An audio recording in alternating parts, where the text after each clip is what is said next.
Por lo general, cuando la gente piensa en la mente de un bebé recién nacido, la imagen que viene a la cabeza es, no sé, algo parecido a una hoja en blanco. Claro, una superficie súper tranquila, pacífica. Exacto, completamente pura. Se asuma que un bebé solo duerme, exige alimento y, bueno, si hay suerte, sonríe de vez en cuando, ¿no? La infancia temprana se concibe casi como un refugio de inocencia absoluta. Y a ver, es una visión muy reconfortante de la naturaleza humana, definitivamente. Proyectamos en los recién nacidos esa paz que, digamos, nosotros mismos buscamos. Totalmente. Pero al adentrarnos en las teorías pioneras del desarrollo psicológico que vamos a ver hoy, esa hoja en blanco se desvanece por completo. Lo que encontramos es algo que se asemeja mucho más a un escenario de alta tensión. Wow. Sí, un espacio dominado por impulsos primarios, terrores de aniquilación y mecanismos de supervivencia que operan totalmente al límite. Y ese es justo el territorio que vamos a explorar en nuestro análisis a fondo de hoy. La misión es desentrañar cómo el psicoanálisis, justo después de la muerte de Sigmund Freud, tomó la audaz decisión de aventurarse en el lugar más caótico y misterioso de todos, o sea, la mente de los niños más pequeños. Así es. Y para quienes nos escuchan, la promesa de esta exploración es bastante fuerte. Vamos a examinar cómo los dramas mentales que experimenta un bebé de, digamos, apenas 4 meses de edad, establecen los cimientos de cómo los adultos manejan sus relaciones de pareja, sus amistades y sus crisis emocionales. Es fascinante. Y para dimensionar la magnitud de estas ideas, hay que situarnos un poco en el momento histórico en el que surgieron. Ajá, el contexto. Exacto. Cuando Freud falleció, dejó tras de sí un imperio intelectual enorme, pero sin un heredero único. Sus discípulos y colegas más cercanos comenzaron a repartirse el mapa teórico. Como que se dividieron el territorio, ¿no? Tal cual. Y terminaron formando 3 grandes bastiones. Estaba la escuela francesa, con figuras como Marie Bonaparte, luego la escuela norteamericana, que se consolidó bajo el nombre de la psicología del yo, y finalmente la escuela inglesa. Y es justo en esa división territorial donde estalla una de las disputas teóricas, a mi parecer, más fascinantes. La gran pregunta era, en apariencia, muy simple. O sea, ¿es posible psicoanalizar a un niño? Una pregunta enorme. Sí. Y para responderla se formaron 2 bandos muy claros. De un lado teníamos a Anna Freud, la mismísima hija del fundador, liderando la visión norteamericana. Y del otro lado, en la escuela inglesa, a la revolucionaria Melanie Klein. Y hay que entender que la diferencia entre ambas no era solo un debate técnico de consultorio. Era una diferencia filosófica profundísima sobre qué es un niño. Claro, ¿cómo lo definen? Exacto. La postura de Anna Freud y de la psicología del yo en general partía de la base de que un niño era un ser en obra negra. A medio construir. Sí.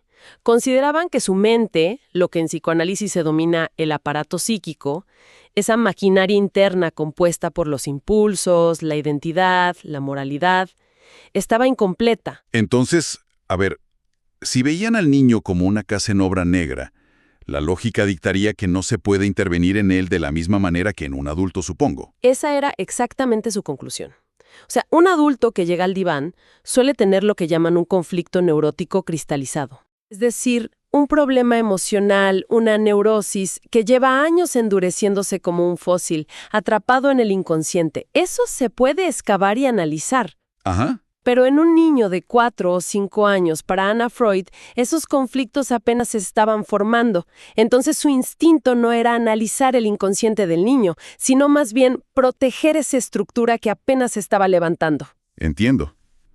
Pero si no podían analizarlos, ¿cuál era la intervención que proponían en ese entonces en un consultorio? Bueno, implementaron algo llamado psicoeducación.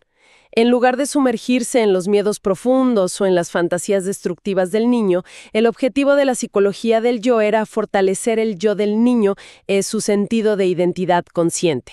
Para ayudarlo a adaptarse a la realidad, me imagino. Exactamente. Querían darle herramientas para que encajara en las normas dictadas por sus padres y por la sociedad en general. Si lo entiendo bien, esto suena un poco a que la psicología se estaba poniendo al servicio de la pedagogía tradicional, ¿no? Sí, totalmente. Pensemos en un ejemplo práctico. Si un niño tiene problemas de ira en la escuela, la psicoeducación no buscaría necesariamente entender qué angustia profunda le causa esa ira, sino enseñarle a su ego a construir un muro de contención, digamos, para que se comporte adecuadamente y no interrumpa la clase. O sea, se trata pura y exclusivamente de adaptación. Es un gran ejemplo. Buscaban una integración social libre de grandes conflictos. Pero, y aquí viene el giro, esa visión enfocada en la adaptación es la que Melanie Klein viene a sacudir por completo.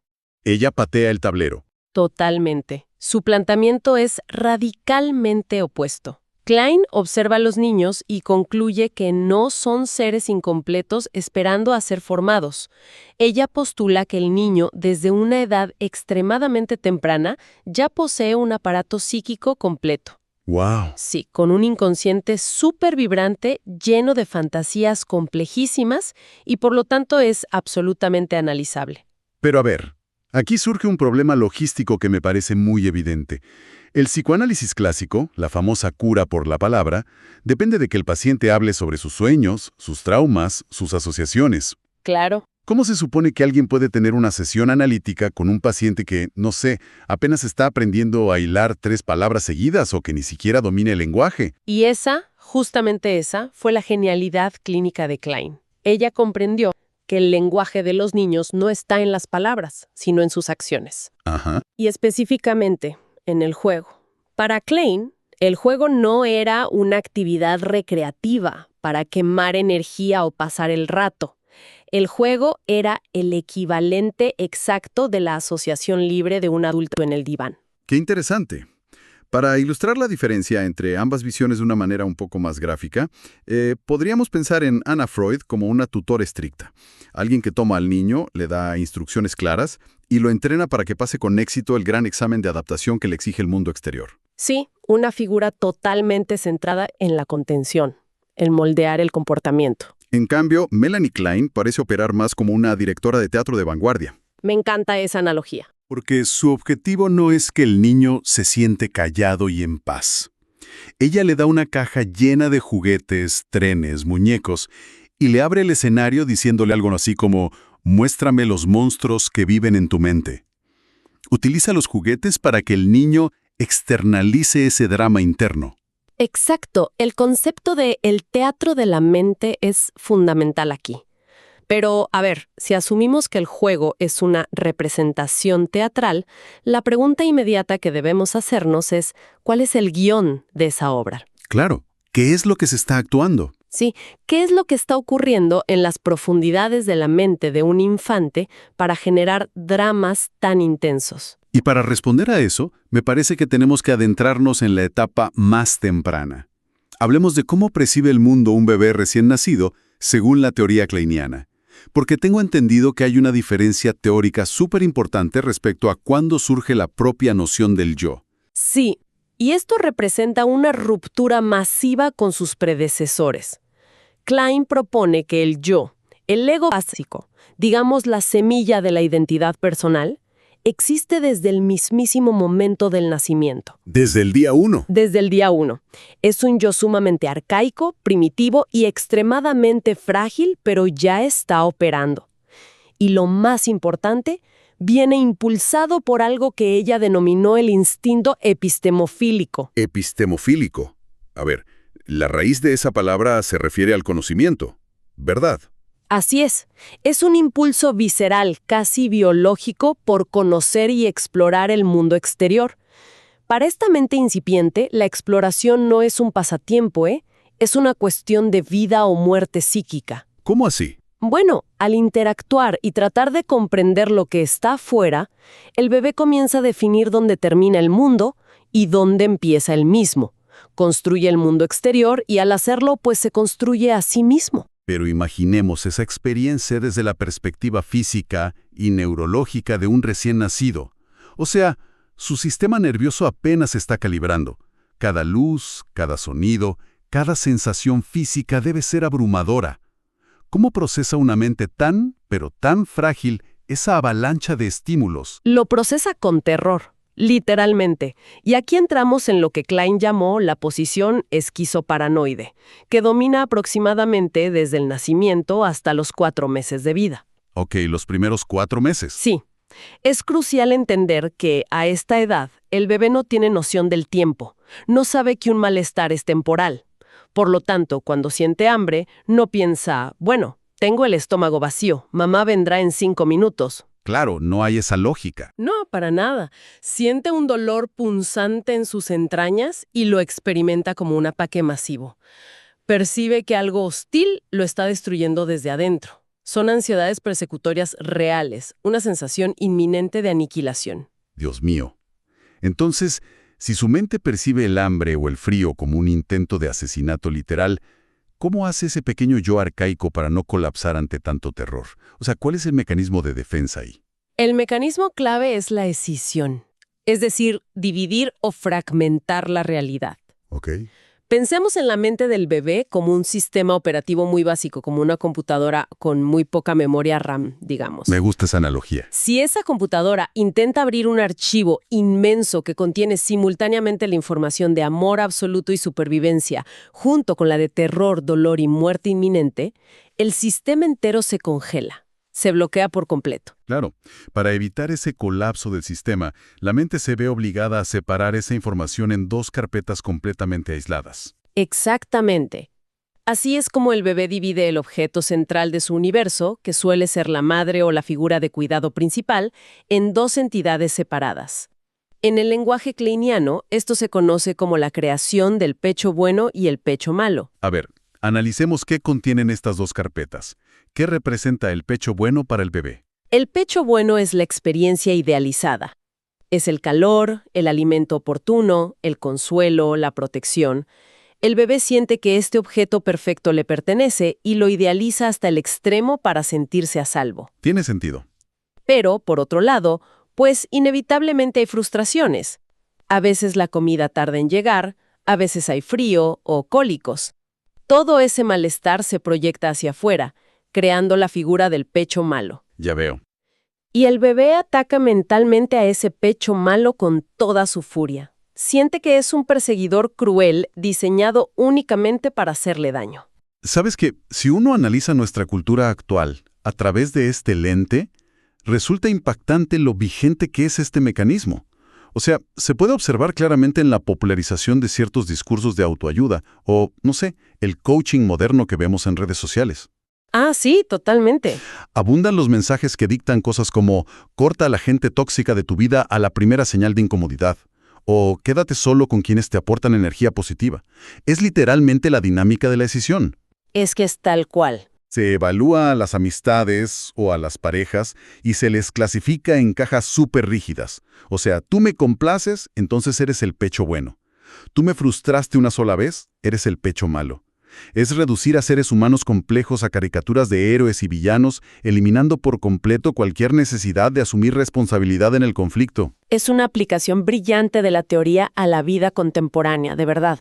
Y subraya un detalle teórico que hace que el trabajo de Klein sea tan duradero. Ella fue increíblemente meticulosa al referirse a estos estados como posiciones y no como etapas. Esa distinción semántica debe ser fundamental, estoy seguro. ¿Por qué evitar la palabra etapa? Porque una etapa sugiere un progreso lineal y definitivo, como, no sé, cuando aprendemos a caminar. Dejamos atrás el gateo y ya no volvemos a gatear en la vida diaria. Una etapa se supera. Claro, queda en el pasado. Exacto. Sin embargo, una posición es una configuración psíquica, una manera específica de organizar la realidad y de pararse frente al mundo. Y estas posiciones nunca se erradican por completo de nuestra mente. O sea, quedan latentes. Quedan latentes y cuando, como adultos, nos enfrentamos a niveles muy altos de estrés, angustia o incertidumbre, tenemos una fuerte tendencia a retroceder a esa posición esquizoparanoide. ¡Wow! Eso explicaría por qué, en medio de una ruptura amorosa terrible o una crisis laboral, vemos a adultos completamente funcionales recurrir a la idealización extrema o a la negación absoluta. Dividen su mundo en blanco y negro porque la complejidad del gris, digamos, resulta demasiado dolorosa de procesar en ese instante. Tal cual. Retoman el control usando la misma herramienta que usaban a los 3 meses de edad, dividiendo para no colapsar. Entonces, si esta tendencia a escindir la realidad está tan arraigada en nuestra arquitectura mental como mecanismo de supervivencia, ¿cómo logramos evolucionar emocionalmente? O sea, tiene que haber un mecanismo que nos permita salir de ese bucle de héroes y villanos para alcanzar la verdadera madurez emocional. Lo hay. Ese proceso es lo que Klein identificó como el hito evolutivo más complejo y doloroso del desarrollo temprano, y ocurre alrededor de los 5 o 6 meses de edad. Ajá. ¿Qué pasa ahí? Físicamente, el bebé empieza a tener un desarrollo cognitivo mayor. Su memoria a corto plazo mejora, su visión se enfoca mucho mejor y comienza a retener imágenes. Es como si la memoria RAM de nuestra analogía anterior se hubiera expandido lo suficiente como para procesar más datos a la vez. Y al procesar más datos ocurre una revelación verdaderamente abrumadora. El bebé se da cuenta de que la mirada que lo consuela y lo alimenta no pertenece a un ente mágico separado, sino a la misma persona que a veces no llega a tiempo cuando llora de hambre. Las dos carpetas se fusionan. Exacto. Descubre que el pecho bueno que ama con locura y el pecho malo al que odia y ha atacado en su imaginación son, de hecho, la misma persona. ¡Qué fuerte! El impacto emocional de unir esas dos realidades debe ser colosal. Es darse cuenta de que tus fantasías de destrucción iban dirigidas a la fuente misma de tu supervivencia y confort. Así es. Y esa colisión cognitiva genera la aparición de dos sentimientos humanos fundamentales, que son la culpa y el miedo a la pérdida. El bebé experimenta el terror de pensar que su propia rabia y agresión podrían haber dañado a la persona que más ama y de la que depende. Este estado mental es el que Klein bautizó como la posición depresiva. Y creo que aquí hay que aclarar algo importante. El término depresiva no significa que un bebé de 6 meses necesite medicación psiquiátrica o algo así. Se refiere a un estado de luto interno, ¿correcto? Sí, es un duelo en toda regla. El infante tiene que hacer el duelo por la pérdida de ese objeto idealizado, totalmente bueno y perfecto que lo satisfacía al 100%. Descubre que la perfección simplemente no existe. Y esto da paso al reconocimiento de lo que en psicoanálisis se llama el objeto total. Es decir, empezar a ver a la madre y eventualmente al resto de las personas en su vida como seres completos, tridimensionales, personas reales que tienen la capacidad de brindar amor y alegría, pero también la capacidad de decepcionarnos, de cansarse o de equivocarse. Y no solo eso. El reconocimiento del objeto total viene acompañado de otro concepto vital que es la terceridad. Terceridad. Sí, hasta este momento el bebé sentía que él y su madre eran los únicos habitantes del universo. Pero al entrar en la posición depresiva, comprende que la madre tiene una existencia independiente. Ella tiene otras relaciones, ya sea una pareja, un trabajo, otros hijos o simplemente la necesidad de irse a dormir sola. Ella se relaciona con un tercero. Descubrir que uno no es el centro absoluto del universo del otro es, digamos, un golpe durísimo al narcisismo natural con el que nacemos. Pero al mismo tiempo, esto nos obliga a redefinir qué consideramos una relación exitosa o madura. Claro. Porque culturalmente solemos asociar la madurez en una relación con la falta de peleas, asumiendo que una buena pareja es aquella con la que nunca hay conflictos ni diferencias. Y la teoría nos muestra que esa creencia es un remanente directo de la fantasía del pecho bueno. La verdadera madurez psíquica no consiste en la ausencia de frustración, consiste en la capacidad de sostener la ambivalencia emocional. Sostener la ambivalencia. Sí, es poder sentir rabia hacia la persona que amamos sin concluir que la relación se ha destruido o que la persona es mala por naturaleza. Es tolerar la decepción y, sobre todo, desarrollar la capacidad de reparar el vínculo mediante el amor y el perdón genuino. ¡Qué concepto tan profundo, de verdad! Ahora, para bajar toda esta arquitectura teórica a la realidad clínica, a cómo se ve una falla en este sistema cuando un paciente real entra al consultorio, las fuentes que revisamos nos guían hacia un caso clínico histórico muy importante en la carrera de Melanie Klein, el famoso caso de Dick. Oh, sí. El caso de Dick es fundamental porque proporciona una ventana en tiempo real de qué sucede cuando una mente se niega o es simplemente incapaz de salir de esa posición primigenia. Dick era un niño de 4 años, pero su nivel de desarrollo cognitivo y emocional era el de alguien mucho menor. Ajá. No podía utilizar cubiertos, tenía un vocabulario extremadamente limitado y su comportamiento social era muy atípico. Y la descripción que hace Klein de cómo Dick interactuaba en el consultorio es desoladora, la verdad. No era simplemente un niño retraído o haciendo un berrinche normal. Dick no jugaba, lo cual, como establecimos antes, es el lenguaje de la mente infantil. Exacto. No mostraba ningún interés en comunicarse. Las notas de las fuentes mencionan que cuando entró al consultorio de Klein, pasaba por al lado de ella sin siquiera mirarla, tratándolo como si fuera, no sé, un escritorio o una lámpara más en la habitación. Sí, y su diagnóstico fue revelador. Klein determinó que Dick estaba completamente congelado en la posición esquizoparanoide. La explicación clínica era que padecía de un exceso de sadismo interno inmanejable. A ver, detengámonos en ese término. Sadismo interno. ¿Qué significa exactamente que un niño de 4 años sea sádico? Porque honestamente suena como una palabra muy pesada para aplicársela a un infante. Sí, puede sonar fuerte, pero no se refiere al sadismo en el sentido de un villano de película, no. Se refiere a la intensidad de su rabia y agresividad inconsciente frente al dolor y la frustración. Ah, ya entiendo. Las fantasías destructivas que Dick experimentaba hacia el pecho malo eran tan vívidas y tan aterradoras para él que sentía que si interactuaba con el mundo exterior, su agresión iba a destruir el mundo entero. Para protegerse a sí mismo y proteger a la realidad de su propia furia, Dick apagó por completo su instinto epistemofílico. ¿Dejó de querer explorar? Renunció al deseo de conocer. Prefirió aislarse en el vacío antes que arriesgarse a destruir el entorno. Ese nivel de terror paralizante es impresionante. Pero revisando cómo se llevó a cabo el tratamiento, hay un aspecto técnico que, a ver, me hace mucho ruido. Las fuentes escriben que la intervención de Klein fue extremadamente directa. El niño tomó un tren de juguete y lo empujó sin hablar. Sí. Y Klein inmediatamente verbalizó una interpretación complejísima, hablándole del tren como un símbolo, introduciendo conceptos como el complejo de Edipo o sus deseos destructivos oscuros. ¿No resulta un poco inverosímil pensar que un niño de 4 años, que apenas entendía el lenguaje y vivía desconectado, haya logrado un avance terapéutico solo porque una psicoanalista le leyó casi un manual de teoría abstracta mientras él movía un carrito de madera? Ese escepticismo está muy justificado. De hecho, a lo largo de las décadas, gigantes del psicoanálisis hicieron exactamente la misma crítica.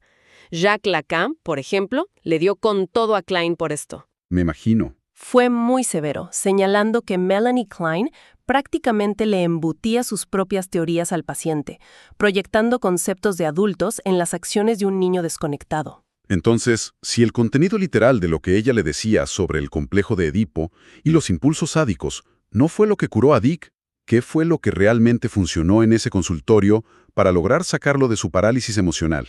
La respuesta a eso es, para mí, quizás una de las pepitas de oro más valiosas de esta disciplina. Lo que generó el efecto terapéutico real no fue la exactitud semántica ni el contenido intelectual de la interpretación de Klein. El factor transformador fue el acto mismo de hablarle. El mero acto de dirigirle la palabra como interlocutor válido. Pensemos en lo que significó eso para Dick. Alguien se sentó con él, observó sus movimientos erráticos y en lugar de tratarlo como a un mueble o a un ser dañado que no comprendía nada, le habló directamente. ¡Guau! Klein le otorgó palabras a su angustia, esperó respuestas, toleró sus silencios y sus rechazos. Al hacer esto, Melanie Klein lo estaba posicionando, probablemente por primera vez en mucho tiempo, como un sujeto. Claro, dejó de ser un objeto pasivo. Exactamente. Al reconocer que dentro de ese niño silenciado había un universo interno complejo que merecía ser escuchado y tomado en serio, Klein reactivó la humanidad del niño. Ese simple y profundo acto de reconocimiento, de otorgarle un lugar válido en la conversación humana, fue la llave que destrabó su parálisis psíquica y le permitió volver a conectar con el instinto de conocer el mundo. Es una conclusión profundamente conmovedora. El simple acto humano de reconocer a un otro y otorgarle la palabra tiene la fuerza suficiente para reestructurar una mente que parecía irremediablemente cerrada. Es, en última instancia, el núcleo de cualquier proceso de sanación emocional. El encuadre analítico no siempre se trata de encontrar la interpretación teórica perfecta, sino de sostener la mirada, estar presente ante la angustia del otro y tratarlo como a un sujeto que importa. Ha sido una exploración fascinante.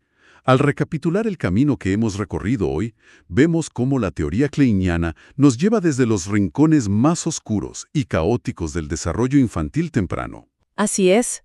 Empezamos observando esa mente fragmentada que divide el mundo drásticamente entre el pecho bueno idealizado que promete salvación y el pecho malo aterrador que amenaza con la aniquilación. Y trazamos el recorrido del trabajo más difícil del desarrollo humano, ¿no?